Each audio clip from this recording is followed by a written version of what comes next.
So let's talk about the chair spin and the most common issues I come across with people when I'm teaching a little chair spin. So the first thing is getting off of the floor in the first place, because I did this for a really long time. So we need to get the outside leg away from the pole and get the hips away from the pole as much as we can to give us that momentum. So we want a nice big circle with that outside leg, keeping the hips away. If your outside leg isn't that far away or your hips aren't far away, then you will come too close to the pole here and you're going to bash it, and that will make it harder. The second thing is to actually keep your hips away from the pole in the first place, and that will come from this outside leg leaning away, but it will also come from this outside hand pushing.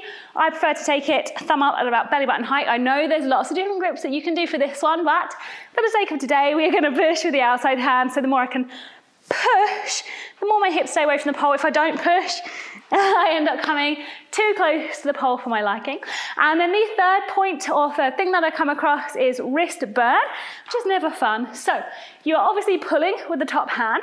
The more you lean away from the pole in this direction, the more you're going to have a nice big triangle shape between your body and the pole.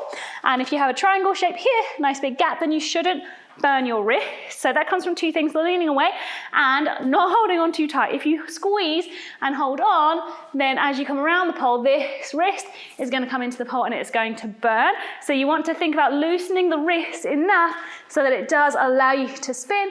And I like to think of having a straight line from your wrist all the way up to your hand rather than it curling in.